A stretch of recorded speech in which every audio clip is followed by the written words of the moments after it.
Previous ones, welcome back to the channel for some more Marvel Rivals. Today I'm going to let you know why it's so very important that you are not a one-trick pony in Marvel Rivals. So let's get right into it. So what I need you guys to understand is that in Marvel Rivals there are so many counterplays to your favorite heroes. And beyond that, really, what you need to know is that there's always going to be buffs and nerfs to different characters throughout this game. So eventually, your favorite character is just not going to be viable anymore.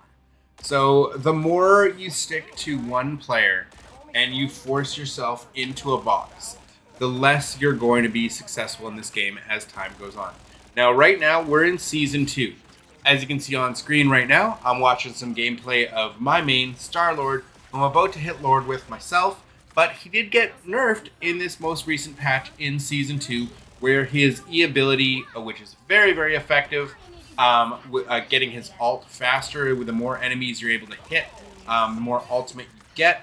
But they did nerf it to the point where it has damage fall off now, where it didn't before. So it's less likely he's going to be able to hit as many targets for as much damage and get as much ult.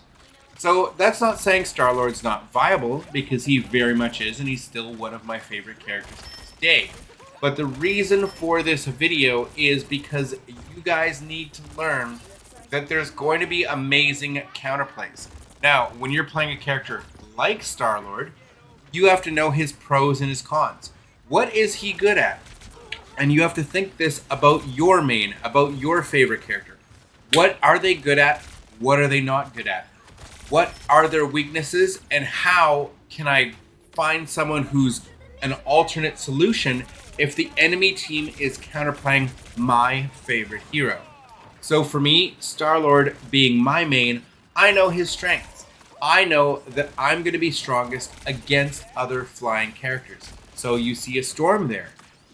Iron Man. You see, if you ever see a Human Torch, Star-Lord is going to be really, really good at dealing with the other flying characters. He's a great anti-fly hero. Who else is he great at? Well, I mean, if they have a lot of tanks on their team, you can spend a lot of time just shooting at the bigger targets from a distance, those big targets, and farming your ultimate. But I also know he has his weaknesses. So if I'm in a situation where I'm in a match where it's not a favorable match to play as Star-Lord, I don't want to be stuck, say, if I'm in a competitive lobby, and say you're in GM or Celestial, or say you're just even in a gold lobby or a platinum lobby. Say you're playing your favorite character, and let's say you're a platinum player on your main, and say your main is, I don't know, for instance, let's go with a Scarlet Witch, and say she is like you rip lobbies apart, especially if you have the team up. She's very popular in Season 2 with the Doctor Strange. Say like you just rip lobbies apart, but all of a sudden you run into a Mr. Fantastic, who is equally as good as you, who's a platinum player, Mr. Fantastic, and he just keeps shutting you down time after time. Because if you didn't know, Mr. Fantastic is actually a fantastic counter to a Scarlet Witch. So if you run into that situation, well, you don't want to be getting shut down all game long and not be able to play optimally. Beautiful Penta there that we just saw. Almost would have been the 6-piece. Got the beautiful, beautiful play there, I must say, just watching this video over. But if you have counterplays to you, and an obvious one I can give an example for is, say you're Spider-Man. Say you're a Spider-Man main, and they have, Namor. Well, obviously, yes, you can ban certain heroes, so maybe you don't have Namor in your lobby if you're in a competitive lobby, but just in general, you should have alternate choices for yourself, that if there's a Namor in the lobby, maybe you have a counter pick that's really strong against a Namor. Or maybe you have a really strong counter pick that's against someone else that's doing really well on their team. Like maybe the MVP on their team is a Moon Knight or something. So then you're going to want to find a character who is strong against a Moon Knight. So you have to start realizing that if you're a one-trick pony and you're just used to playing one character and you have 20, 30, 40, 50 hours, 70 hours locked into one character, but your next highest character has less than 10 hours on them, 5 hours on them, 2 hours on them, you're doing it wrong. Because, first of all, you should be doing your best to learn every character in the game. Play at least one game with every character in the game. I promise you, you will thank me later. If you take every character in the game and play one full game with them, you'll at least learn what they're strong against or what they're weak against. You might not learn both in the same game, but you'll at least learn one or the other. And when you start playing one character more and more and more, you're going to start learning what heroes that you run into against that you have the most problems against. Now, obviously, if you're at a tier above a certain character, even if they're counterpicking you, you can be an elite level Spider-Man and deal with a Namor. But guess what? Namor is not the only counter to Spider-Man. There's a lot of counters to dive characters. There could be a Thing that's giving you a problem. There could be an Emma Frost that's giving you a problem. Those are both great anti-dive tanks that can help their supports. If you have a support there's anti-dive, believe it or not, there are supports that are anti-dive. We had a whole season two support like a Strategist Strike because there was not enough counterplay to dives, and the players felt that they were getting slighted because they were getting less points if they weren't getting enough kills or assists. They were getting less points for the competitive. That I can't talk to, but I can talk to the counterplay and to them just a dive meta that developed. Where Season 2 we got very much a dive meta because they buffed Captain America. You have Venom already, who's able to get into the back lines and dive in. You know, he's able to get so much health from his E button, immediately get a huge overshield, get out of there without ever dying. Very, very strong against supports, a very strong tank dive character. But now you have Captain America, who's also nearly impossible to kill because he's just so much health, so much with his shield and everything else, and his speed and his maneuverability, his diving, his jumping, the fact that he can get out of any situation without dying so easily. It became really, really a nuisance to a lot of the support players, and a lot of the support players went on strike this season. If you're watching this at a later date, they went on strike in Season 2 because it just, it didn't feel fair to the supports because I guess their team wasn't helping them. And for the first time ever, they were having people getting in their face that wasn't just a Spider-Man. You know what I mean? And yes, there are characters like Black Panther. You'll have Magix, you have Psylocke, you have a lot of dive characters. Even Star-Lord can be a quasi-dive character who can really get into the back line, especially with his ultimate, as you'll see right here, and just rip the supports apart. So there are a lot of counterplays to these style of characters. So if you're suffering in a match and you're just getting run over by dive characters, then you have to counterpick them. And so, if you want to counterpick a dive character, it's real easy. I mean, Thor is one thing. Thor is quite strong, but I would say if you're going to go for tanks, you want to go for an anti-dive tank. You want a Thing because his ability that he sprints around with, you can immediately drop that down. You'll have to go into your settings, so it's just click and hold to run around as the Thing, so that he can immediately throw that down, and it prevents characters like Spider-Man, like Black Panther, from using Star-Lord from using their thrusters, using their abilities to be able to get out of that situation really quickly. So Thing can hold them in place. You also have characters, like I said, Emma Frost, where when she goes into her diamond form, she can chokeslam them, hold them in place for a really long time, kick them up against the wall. She's very strong against the dive characters as well if she can get in on them.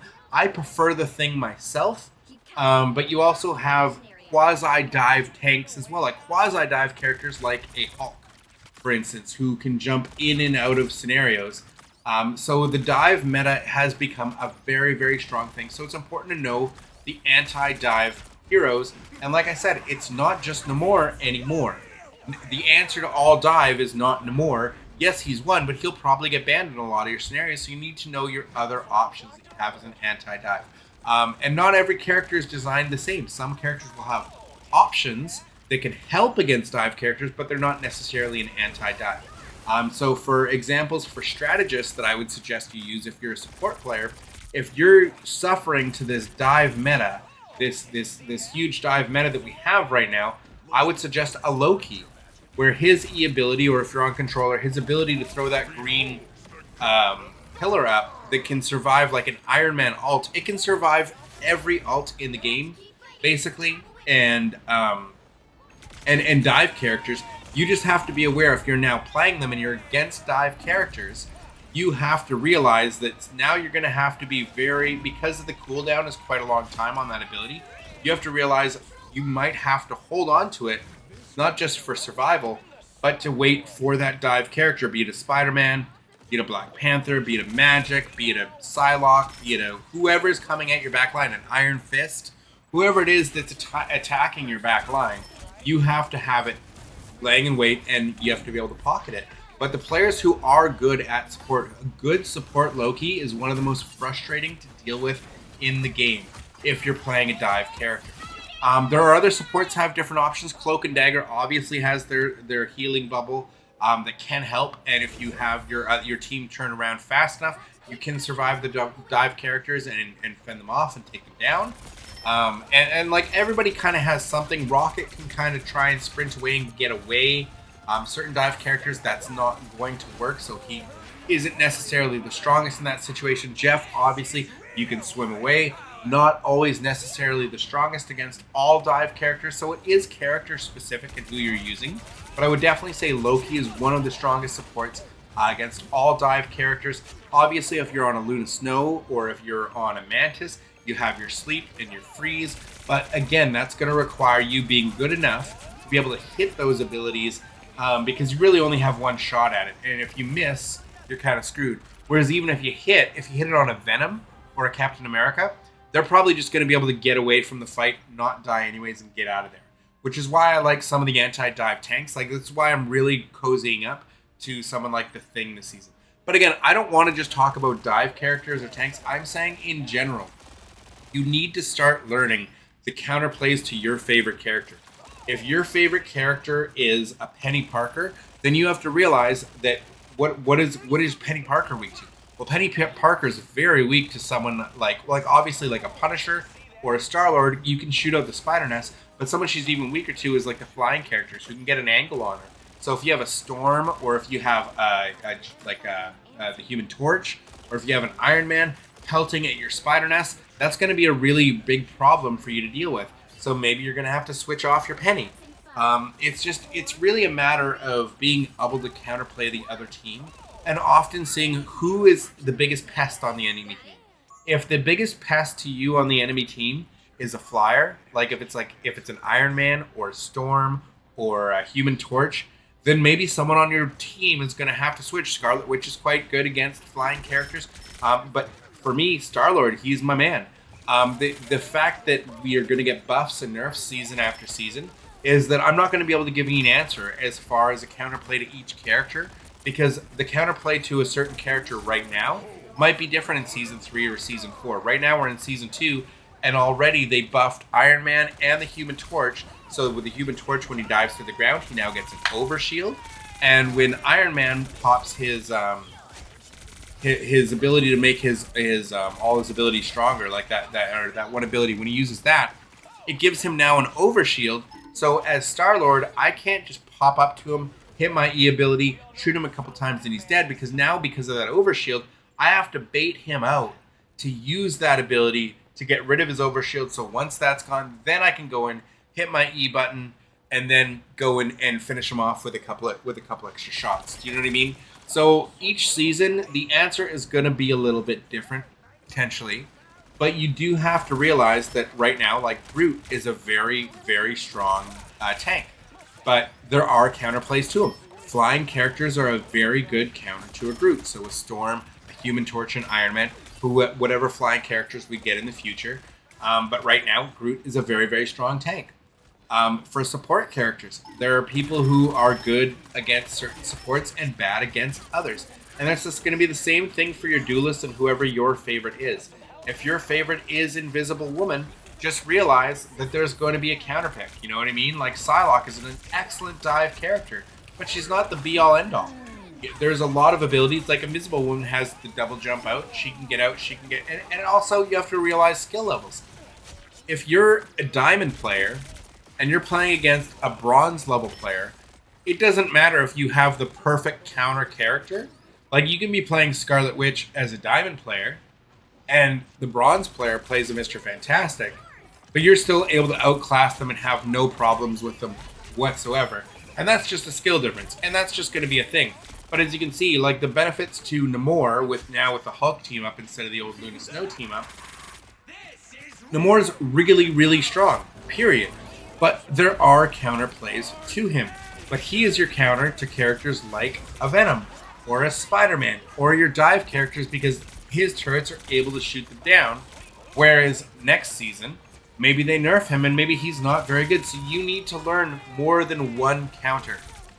Don't just learn one counter to one specific character or playstyle.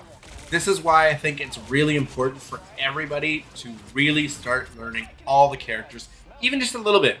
Even if it just takes you playing one game on every character, maybe 2 or 3, get used to them. See, you might find a new favorite character and a new main, but the really important thing is that you know the counters and playstyles to different characters. So if you see that Mantis is the MVP on the enemy team, well, maybe you want to counterpick her. If you see Star-Lord is the MVP on the enemy team, maybe you want to counterpick him. It really comes down to the fact that I see so many people that you might be a GM level Rocket as a healer, but if they forced you into a different role, say that you had to play a Strategist or you had to play a Duelist, like if you had to play a DPS or a tank, you'd be like a gold level player. Do you know what I mean? And I think there's not enough players out there, and I'm not saying if you're a support main or if you're a Strategist main or a Duelist main, I'm not saying that you need to learn you have to be able to play a support. If you're a GM level Duelist, but you have 4 Duelists you're good with or 5 Duelists you're good with, you can probably counterpick and switch between Duelists. That's fine. And same goes for tanks, and same goes for your supports. Like, I'm not saying that you have to learn new roles if you don't enjoy them, but I do think it's important you learn every character in the game. Really just to see, because for me, I love Star-Lord, but I know he has his weaknesses. I know there are characters now that I used to be really strong against, like Iron Man. If I ever saw an Iron Man in the lobby, I would instantly switch to Star-Lord, and I would just go eat them for breakfast. But now that he's got that new ability where he gets an overshield, now it's a lot harder for me to eat them for breakfast, and now I have to play more strategic. So what I'm wanting you to be aware of is that there's always going to be buffs and nerfs, that your favorite character might get nerfed into the ground for a season or two, and you might want to pick up someone new. Moon Knight might be terrorizing your lobbies, and there's just nothing you can do. But then all of a sudden, you learn a new character, and you're like, oh my goodness, this counters Moon Knight perfectly. This makes him never a problem again. So unless you try new characters and get to see their weaknesses, like if you play on a Hela and you think, oh my goodness, this character's broken, it's so easy to play as. And then all of a sudden you have one game where you're just getting ripped apart by a dive character or somebody else. It's just in your face. You're like, oh my goodness, I never would have known that I like this character. Or maybe you're playing like a Squirrel Girl. All of a sudden you're like, oh, this is the perfect counter to whomever. So again, I don't know all the perfect counters or to every character. I'd be giving you some solutions. But I have noticed that with buffs and nerfs, it doesn't really matter who the counter pick is to anybody, because they can get buffed and nerfed into the ground at any point. So you have to stay versatile. And we're getting new heroes every month. We're getting a new hero every single month. So the magic thing I think about Marvel Rivals is the fact that you can never stay complacent. And I just think it's really, really important, because I see so many really good players out there. They'd stick to like 1, 2, maybe 3 different characters in the game. And I just don't think that's the right move moving forward. I mean, you can. If that's how you enjoy playing, go to town. But there's so many heroes in this game. I feel like if you played enough of them, you would be shocked at what you found. Because like some of the heroes in this game are so much fun to play as. And, you know, I played a lot of Star-Lord. I'm guilty as well. I had a main for a little while. And I'm trying to break away from that because I'm trying to learn new players. I'm trying to learn counterplays. And yeah, I'd like to get Lord on a lot more players and just have a viable. I'd like to have at least what I would recommend to everybody is have at least 2 viable supports that they're comfortable with, 2 viable tanks that they're comfortable with, and 2 viable duelists like DPS that they're comfortable with. At least have a 2-2-2 that you can always go to. So no matter who's banned in a game. And I would also recommend that if you're really strong with Spider-Man, or don't pick Black Panther as your other duelist. Don't pick another dive character. Pick a different kind of duelist. So if you have, say, you're really strong on the Thing, who's a great anti-dive support, or like, sorry, not a support, but as a tank, as a Vanguard. Maybe learn Thor. Maybe learn, I don't know, like Venom, because he is a dive tank versus the anti-dive tank, right? That's why I would say it's like learn different kinds. Because if you're just great with Black Panther and Spider-Man, well, if they're running an anti-dive situation, you don't really have an option as a duelist. So if you were to say learn Hawkeye or Hela, and as well learn a Black Panther and a Spider-Man, well, now you have ranges covered, right? Or if you learn a Squirrel Girl along with a Wolverine, you have 2 very different skill sets. Also, to everybody, Winter Soldier's broken. He always has been. I don't care what you tell me. I don't care that he lost his team up with Rocket. Winter Soldier is one of the most broken characters in this game. So do yourself a favor. Go learn him and try and learn his weaknesses. And the more you play him, at least you'll see when you run into him in a lobby and he's destroying your lobby, at least maybe you'll have some counterplays against him. Because I hate Winter Soldier. So that tells me I need to spend more time playing as Winter Soldier. Anyways, Dubious Ones, I really hope you found this helpful. It was really just to point out that, like, I know in my own flaws that I was playing a lot of one character. And so this season, I've been trying to learn a lot more Vanguards, a lot more tanks. I played a lot of Thor in Season 0. So I'm trying to learn different tanks. I'm trying to learn Venom. I'm trying to learn the Thing. I'm trying to learn Emma Frost. I'm just trying to learn new tanks. And because, like I said, Doctor Strange was everybody's favorite, and then he got nerfed into the ground in Season 2. They're buffing him a little bit for Season 2.5, but you never know when your favorite character is going to get nerfed, and they're going to put him into the ground. So it's always important to learn new characters, because you never know when you're going to get ripped apart by somebody, and you're going to be like, I have no idea how to counter that. To this day, I don't think there is one specific counter to a Winter Soldier. I think if you're playing against a really top-tier Winter Soldier in your lobby, you're just screwed, and the counter pick is another Winter Soldier, which is really upsetting. That's kind of sad. I don't like that certain characters are so strong and don't have a proper counter.